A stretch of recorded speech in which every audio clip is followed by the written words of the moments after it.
শিবানন্দ মহারাজ তার অনুষ্ঠান আমরা সম্প্রচার করে চলেছি, কিন্তু আজকে আমরা একটু ব্যতিক্রমী অনুষ্ঠান তার কাছ থেকে আমরা শুনব। যেহেতু সামনেই জন্মাষ্টমী, শ্রীকৃষ্ণের জন্ম কথা এবং সেই কথা গানের মাধ্যমে, কথার মাধ্যমে তার সুললিত কণ্ঠে আমরা শুনব। আপামর ভক্ত যারা অধীর আগ্রহে অপেক্ষা করে আছেন এই সন্ধিক্ষণের, শ্রীমৎ স্বামী শিবানন্দ মহারাজ আমাদের মধ্যে উপস্থিত হয়েছেন।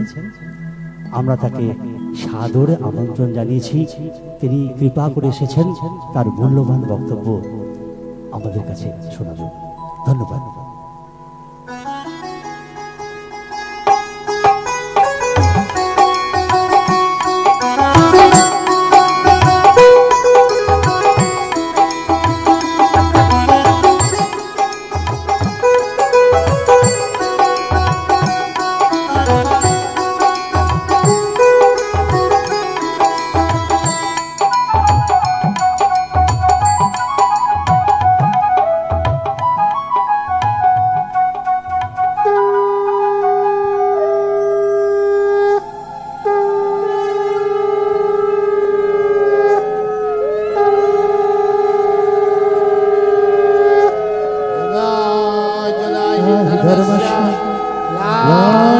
भवति भारत अभ्युत्थानम् अधर्मस्य तदात्मानं सृजाम्यहं परित्राणाय साधूनां विनाशाय च दुष्कृतं धर्मसंस्थापनार्थं सम्भवामि युगे युगे।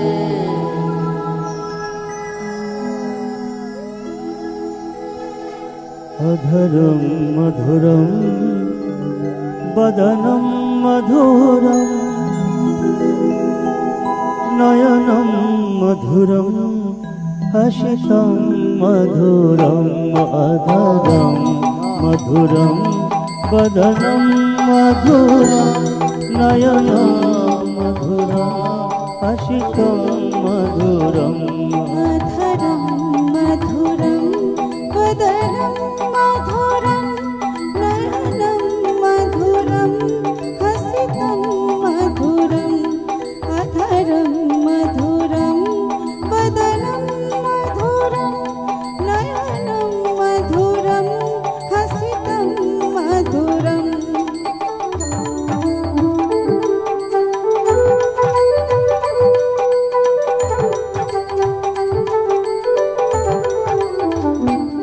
हृदयं मधुरं गमनं मधुरं हृदयं मधुरं गमनं मधुरं मधुराधिपते रखिलं मधुरम् अधरं मधुरं वदनं मधुरं नयनं मधुरं हसितं मधुरम् अधरं मधुरं वदनं मधुरं नयनं मधुरं हसितं।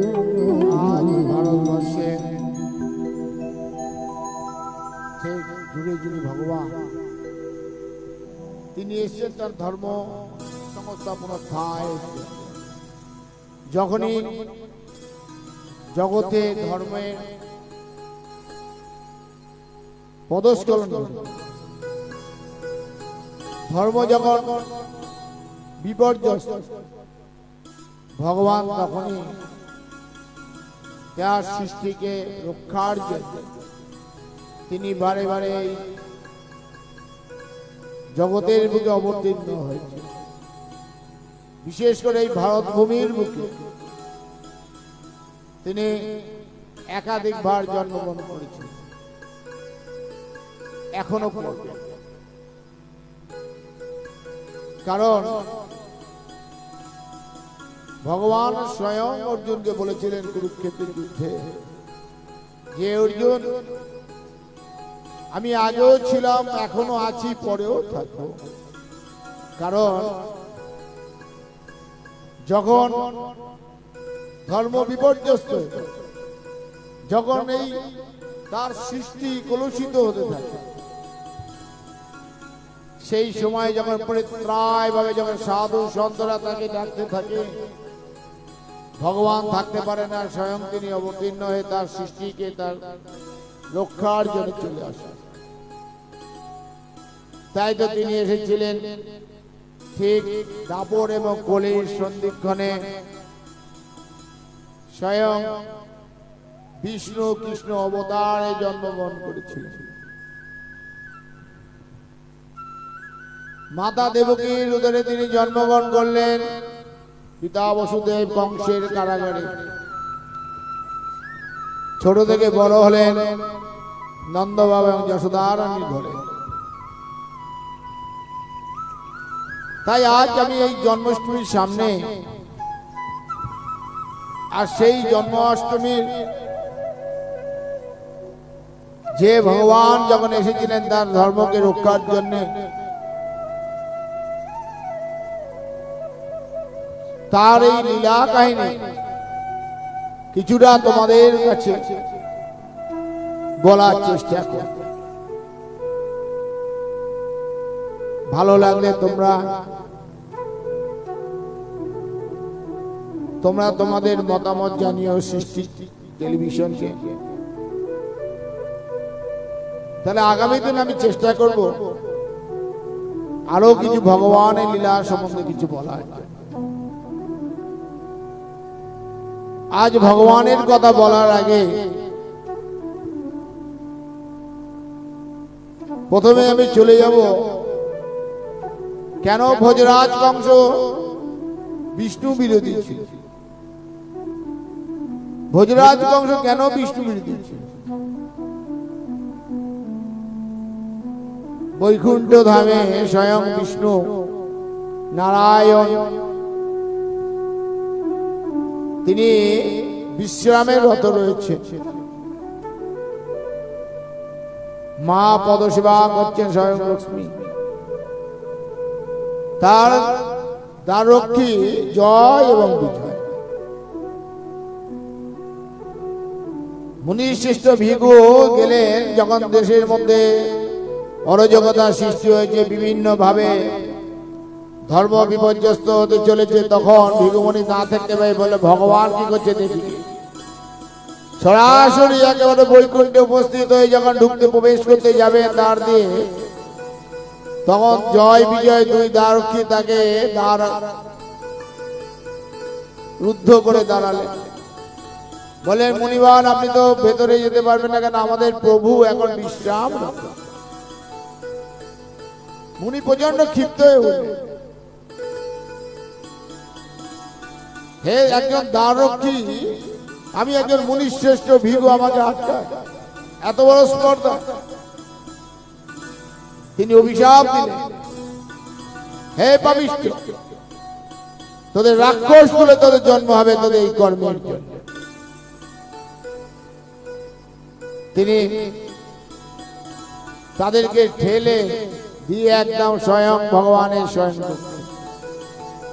গিয়ে কি করলেন, স্বয়ং একদম পদাঘাত বুকের উপরে। মা সঙ্গে সঙ্গে ক্ষুব্ধ হয়ে উঠলেন, কিন্তু ভগবান তিনি তো ভক্তবৎস, তিনি পূজা ভক্তবৎস। সঙ্গে সঙ্গে মুনি পা দুটো ধরে বলছে আপনার চরণে লাগিয়ে আসন গ্রহণ করুন। সংবাদ শোনার পরে মুনি চলে গেলেন, জয় বিজয় কাঁদতে কাঁদতে ভগবানের চরণে এসে পড়লেন। হে প্রভু, আমাদের কি হবে? আমাদের তো অভিশাপ দিয়েছে নই মুনি, রাক্ষস বংশের জন্ম হবে আমাদের, আমাদের উদ্ধারের রাস্তা বলুন। ভগবান বলে মুনি বাক্য তো কখনো মিথ্যে হবে না, তোমাদের তো রাক্ষস বংশের জন্ম নিতেই হবে। তাই তোমরা উদ্ধারের জন্য, আমি তো বারে বারে আগেও জন্মেছি, আবার জন্মাবো, তা তোমরা আমাকে কি রূপে পেতে চাও? প্রভু তার অর্থ এর অর্থ কি? বললেন ভগবান বলছেন জয় বিজয়কে, দেখো জয় বিজয়, তোমাদের তো রাক্ষস কুলে জন্ম নিতেই হবে, তা তোমরা আমাকে শত্রু রূপে চাও না মিত্র রূপে চাও? বলে প্রভু এর অর্থ তো বুঝলাম না, কিন্তু আপনাকে ছাড়া আমরা থাকবো কি করে? আপনার এই দ্বারে আমরা সর্বদাই সেবা দিচ্ছি, আপনার নাম করে চলছি, আপনার সেই মধুর নাম হরি নাম করছে সর্বদাই। যদি রাক্ষস বংশে জন্ম হয় আর আপনাকে শত্রু মৃত্যু, তো আমরা এর অর্থ বুঝি, আমরা আপনাকে ছাড়া তো থাকতে পারবো না।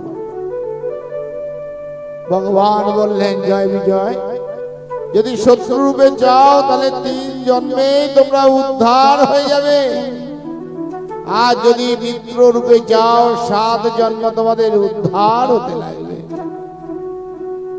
জয় বিজয় বললেন প্রভু আপনাকে ছাড়া আমরা তো থাকতে পারবো না প্রভু, আমরা নাম ছাড়া আমরা কোন করে বাঁচবো? আপনাকে আমরা শত্রু রূপে চাই। ভগবান বলেন তথাস্তু।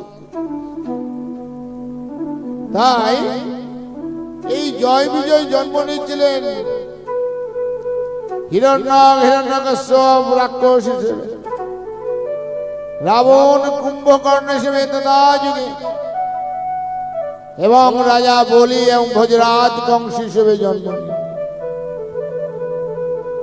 রাজা বলি তো উদ্ধার হয়ে গেছে, এখন ভোজরাজ কংস রয়েছে। এই ভোজরাজ কংস একদম বিষ্ণু বিরোধী, যেখানে সাধু বৈষ্ণব ব্রাহ্মণ ভগবান বিষ্ণুর নাম করে যজ্ঞ করে, সেই স্থানে উপস্থিত হয়ে সমস্ত যজ্ঞ ভণ্ড করে দেয়। শুধু তাই নয়, তাদেরকে প্রহার করে আর বলে ওরে আমি ভগবান ভোজরাজ কংস, আমাকে পূজা করবি তোরা, কে বিষ্ণু, আমার থেকে বড় কেউ নেই। সবাই ভয়ে কম্পিত। রাজা ভোজরাজের অত্যাচারে সাধু বৈষ্ণব ব্রাহ্মণ সবাই পরিত্রায় করছে, মথুরাবাসী বৃন্দাবনবাসী। পরিত্রাণাং সাধুনাং বিনাশাস্য দুষ্কৃতম ধর্ম সংস্থাপনায় সমবামি যুগে যুগে। আজ পরিত্রায় ভাবে ডাকছে ত্রাহিমাং মধুসূদন, ত্রাহিমাং মধুসূদন, ত্রাহিমাং মধুসূদন, আমাদের রক্ষা করো, আমাদের রক্ষা করো। আজ ভগবান এবারে আর থাকতে পারলেন না, তিনি তো আসবেন ধরাধামে, ভোজরাজ কংসের অত্যাচার থেকে মুক্ত করবেন সাধু বৈষ্ণব ব্রাহ্মণদের। শুধু তাই নয়, এদিকে জন্ম নিয়েছে কৌরব বংশ, তাদের হাত থেকে ধর্মকে প্রতিষ্ঠা করবে। এই জগতে তার সৃষ্টিকে রক্ষা করার জন্য ভগবান তো আসবেনই। তাই ভগবান কার কাছে আসবেন, কিভাবে আসবেন, সেটাই তো জানার বিষয়। শুদ্ধ আত্মা, শুদ্ধ পাত্র না হয়, যেমন দুধ ঢালে ছানা কেটে যায়, তাই সেই রূপ মা যদি শুদ্ধ না হয়, মাতৃগর্ভ যদি শুদ্ধ না থাকে, তাহলে ভগবানের জন্ম কিভাবে হবে? এখানে একটা কথা ছোট্ট করে বলি। কাশ্যপ মুনির 13 জন স্ত্রী ছিল। অদিতি মায়ের গর্ভে স্বয়ং ভগবান নারায়ণের জন্ম হয়েছিল। শুধু ভগবান নারায়ণের নয়, সমস্ত দেবতাগুলোর জন্ম হয়েছিল। তারই বোন দিদির গর্ভে হিরণ্যকশ্যপ হিরণ্যকের জন্ম হয়েছিল, অসুর বংশের জন্ম হয়েছিল। তাই তো বলি প্রকৃতি, যেখানে প্রকৃতি স্বরূপ যেমন, তার সৃষ্টিটাও ঠিক তেমনি হয়, ঠিক তেমনি হয়। দেখো না বাংলার পরিবেশে বাংলার মতো, আবার নেপালে যাও তার মতো, ভুটানে যাও তার মতো, দার্জিলিং এ যাও তার মতো, বিদেশে যাও সেখানকার পরিবেশের মতো সেখানকার সৃষ্টি চলছে। তাই আজ ভগবান ঠিক করলেন কার কাছে আসবেন। দেখো মাতা দেবকীর গর্ভে জন্ম নিয়েছিলেন। আমি তোমাদের সেই বলবো ছোট্ট সময় তো, এই সময়ের মধ্যে তোমাদেরকে আমাকে কৃষ্ণ স্বয়ং ভগবানের জন্ম বলতে হবে। তাই আজ বলি সেই ভজরাজ বংশের বোন দেবকী মাতা এত প্রিয় ছিল, এত প্রিয়, এত স্নেহ ছিল বোন। তার বিবাহ ঠিক হলো দ্বারকার রাজা বসুদেবের সাথে। এই বসুদেবের সঙ্গে বিবাহ ঠিক হলো এবং বিবাহ বন্ধনে আবদ্ধ হলো। বিবাহ দিলেন ভোজরাজ বংশ বোনকে বসুদেবের সাথে। আজ বিবাহ হয়ে যাওয়ার পরে বোনকে তার শ্বশুর বাড়ি পৌঁছবার জন্য আগমনে প্রস্তুত যখন নিচ্ছে, স্বয়ং ভোজরাজ বংশ বলল আমি স্বয়ং নিজে সারথি হয়ে আজকে বোনকে আমি সেই দ্বারকায় পৌঁছে দিয়ে আসবো। ভোজরাজ বংশ বোন ভগ্নিপতিকে রথে বসিয়ে নিজে সারথি হয়ে যখন রথ ছুটিয়েছেন, এমন সময় কোথা থেকে আকাশবাণী হলো, ওরে কংস, তোকে বধবে যে বধ করবে যে তোর এই বোনের অষ্টম গর্ভের সন্তান। হে কংস, তোমার বধে কারণ আমি তোমার বোনের অষ্টম গর্ভের সন্তান। কংস চমকিত হয়ে গেল, হে বিষ্ণু, তুমি আমার সঙ্গে ছলনা করছো, তুমি আমার সঙ্গে ছলনা করছো, অসম্ভব। আমার বোনের গর্ভের সন্তান আমার হত্যাকারী হতে পারবে না, তার আগেই আমি তার সন্তানদের হত্যা করে দেব। সঙ্গে সঙ্গে এত স্নেহ প্রিয় বোনকে, বোন দেবকী মাতাকে কেশ মুন্ডিত করে রথ থেকে নামিয়ে বসুদেবকে বলল, সঙ্গে করে দিয়ে বলল ওদেরকে কারাগারে নিক্ষেপ করো। আর এই বোনের গর্ভে যত সন্তান হবে আমাকে খবর দেবে, যেন একটাও যেন সন্তান তার না বাঁচে। এই মাতা দেবকীকে তার স্বামী বসুদেবকে কারাগারে নিক্ষেপ করলো, কারাগারে নিক্ষেপ করলো, কারাগারে নিক্ষেপ করলো। কংসের কারাগারে দৈবকীর উদারে, কংসের কারাগারে মা দেবকী উদারে জন্ম নিলেন ভগবান। বলো হরে কৃষ্ণ হরে রাম, বলো হরে কৃষ্ণ হরে রাম।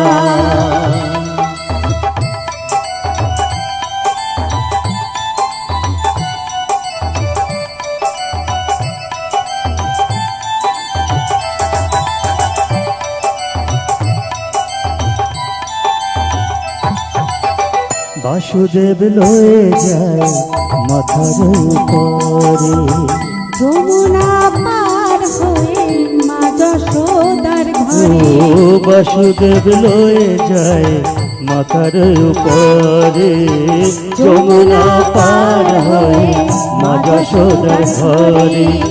দিনে দিনে বড় হয়, দিনে দিনে বড় হয় নবঘন শ্যাম। বলো হরে কৃষ্ণ হরে রাম, বলো হরে কৃষ্ণ হরে রাম, বলো হরে কৃষ্ণ হরে রাম। এই কংসের কারাগারে একটি একটি করে সন্তান হতে লাগলো। আর যখনই সন্তান হয় এই পৌরীরা গিয়ে ভোজরাজ বংশকে এই সংবাদ দেয়, আর ভোজরাজ বংশ ছুটে এসে একটি পাথরের উপর এই বাচ্চাকে ছুঁড়ে আচার মেরে মারতে লাগলো। একের পর এক বাচ্চা শিশুকে হত্যা করতে লাগলো ওই ভোজরাজ বংশ। এবারে অষ্টম গর্ভের সন্তান ভগবান বসুদেবকে স্বপ্ন দৃষ্ট করলেন। মাতা দেবকী মাতাকে বললেন, আমি যাচ্ছি, আমি আসছি মা তোমার গর্ভে, আমি জন্ম নেব, আমি সেই বৈকুণ্ঠে এই বিশ্ব ব্রহ্মাণ্ডের অধিপতি স্বয়ং নারায়ণ বিষ্ণু। স্বপ্নদৃষ্ট হয়ে দেবকী মাতা চমকিত হলেন এবং ভাবলেন এই শিশুকে তো আমার ভাই মেরে ফেলে দেবে। হঠাৎ একদিন এমন এলো, ভগবান জন্ম নিচ্ছেন। বসুদেব ভাবছেন এই শিশুটিকে তো আবার ওই আমার শালা কংস এসে আচার মেরে ওই পাথরে মেরে দেবে। এর আগে আমার সাতটা সন্তান ওই আচার মেরে মেরে মেরে ফেলেছে। হে ভগবান, আমি এই শিশুটিকে কেমন ভাবে বাঁচাবো? হঠাৎ করে এমন তুফান, প্রকৃতি ক্ষিপ্ত হয়ে উঠল, প্রচন্ড ঝড় বৃষ্টি। আর সেই ঝড় বৃষ্টি এমন উত্তাল প্রকৃতি হয়েছে, এমন উত্তাল, সেই উত্তাল প্রকৃতির মধ্যে সমস্ত পহিরা একে একে ঘুমিয়ে পড়তে লাগলো। আর বসুদেব ভাবার আগে রুদ্ধ দ্বার গুলো একটার পর একটা খুলে যেতে লাগলো। বসুদেব কি করলেন, শিশুটিকে, নবজাতক শিশুটিকে একটি ঝুড়ির মধ্যে শুয়ে নিয়ে মাথায় করে বেরিয়ে পড়লেন যে প্রভু আমার ডাক শুনেছে, এই শিশুটিকে আমি যমুনা পেরিয়ে যদি ওই বৃন্দাবনে যদি আমি নন্দর ঘরে যেতে আসতে পারি, যদি ওই নন্দ রানী যশোদার কাছে রেখে আসতে পারি, এই বাচ্চা শিশুটি হয়তো অন্তত বেঁচে যাবে। এদিকে নন্দের ঘরে রোহিণীর জন্ম, রোহিণীর গর্ভে জন্ম নিয়েছে একটি সন্তান, ছেলে সন্তান, এবং যশোদা মায়ের গর্ভে জন্ম হয়েছে একটি কন্যা সন্তান। ওই রাত্রে বসুদেব জন্ম যমুনার পাশে এসে দেখছেন যমুনা এত উত্তাল, কি করে পার হবে? সঙ্গে সঙ্গে দেখলেন একটি শিয়াল পার হয়ে যাচ্ছে। আর ভগবানের মাথায় যাতে বৃষ্টি না পড়ে অনন্ত নাগ ফণ ধরেছে। ভগবানের লীলা, ভগবানের লীলা। আমরা ভগবানের কথা বলি। আজ অনন্ত নাগ ফণ ধরেছে যমুনা দেখে শিয়ালের ভিতর বাসুদেব বুঝলেন এটাই রাস্তা। বসুদেব কি করলেন, পিছন পিছন চলতে লাগলেন। হঠাৎ যমুনা ভগবানের পায়ের স্পর্শ নেওয়ার জন্য, চরণের স্পর্শ নেওয়ার জন্য উত্তাল হয়ে উঠল। উত্তাল হয়ে উঠল এমন যমুনার জল ফুলে ভেবে উঠতে উঠতে ভগবানের চরণ স্পর্শ করে দিল। স্বয়ং প্রভু এসেছেন ধরা ধামে তার ধর্মকে রক্ষার জন্য। আর আমি যমুনা হয়ে তার চরণ স্পর্শ করব না? চরণ স্পর্শ করলেন যমুনা, চরণ স্পর্শ করলেন, চরণ স্পর্শ করলেন। जन्मे है कृष्ण कन्हैया गोकुल में देखो बजे बधाई। जन्मे है कृष्ण कन्हैया गोकुल में देखो बजे बधाई। जन्मे है कृष्ण कन्हैया गोकुल में देखो बाजे बधाई। बाजे बधाई देखो बाजे बधाई। बाजे बधाई देखो बाजे बधाई। जन्मे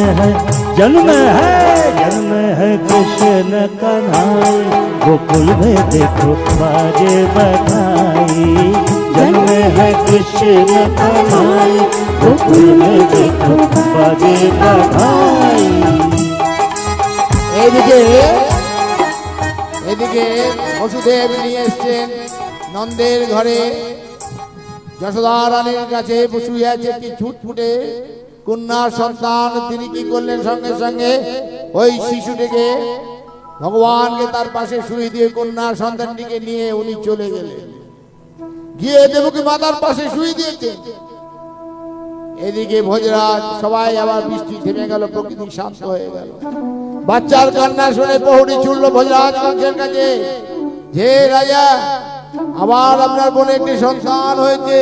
ভোজরাজ কংস অষ্টম গর্ভের সন্তান, একে তো এ আমাকে নিত বধ করবে।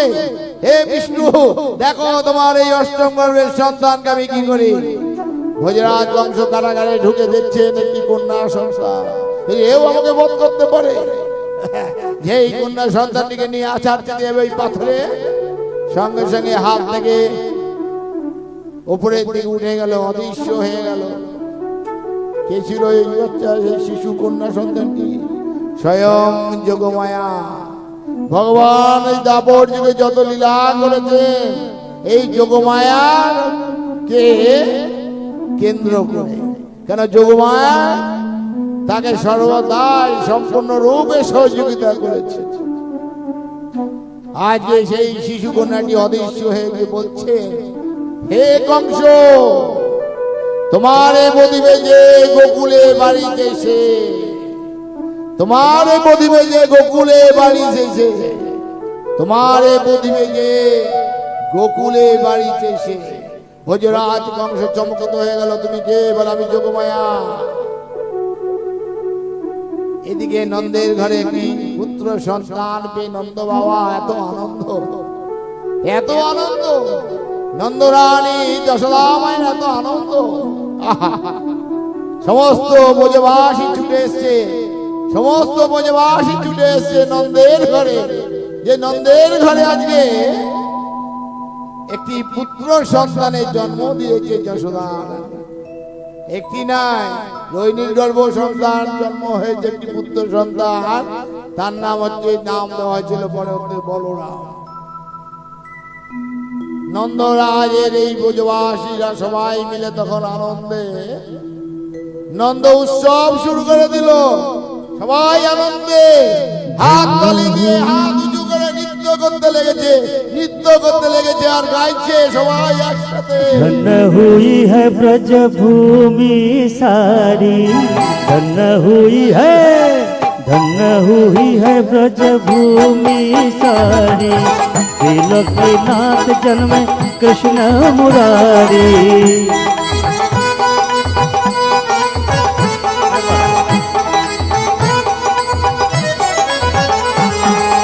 धन्य हुई है ब्रज भूमि सारी, त्रिलोकीनाथ जन्म कृष्ण मुरारी। ओ सारी ओ सारी ओ सारी ओ सारी नगरी है आज हर साई, गोकुल में देखो बाजे बधाई। ओ सारी नगरी है आज हर साई, गोकुल में देखो बाजे बधाई। जन्मे है कृष्ण कन्हैया, गोकुल में देखो बाजे बधाई, बाजे बधाई देखो बाजे बधाई, बाजे बधाई देखो बाजे बधाई। कृष्ण कन्हैया गोकुल में देखो। আজ ভগবান কৃষ্ণের জন্ম হয়েছে, স্বয়ং ভগবান বিষ্ণু কৃষ্ণ অবতারে জন্ম হয়েছে। সবাই কি গোকুলবাসী ব্রজবাসীর আনন্দ, ব্রজবাসীরা সবাই হাত তুলে নৃত্য করছে, গাইছে।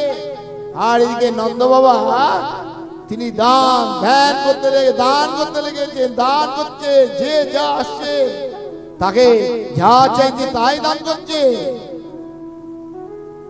যশোদা রানী এত আনন্দিত, এত আনন্দিত। ভগবান একটু হেসেছে, হাসি উৎসব করো, হাসি উৎসব করো। কেঁদেছে, কান্না উৎসব করো। উপর হচ্ছে বলো, উপর উৎসব করো। 6 দিনের মাথায় তো ভগবানের নামকরণ করা হবে। গর্ভরাজ মুনি এসছেন, গর্ভরাজ মুনিকে বলা হলো নামকরণ করা হোক। গর্ভরাজ মুনি আজকে নামকরণ করছেন। বলছে, ওরে নন্দ,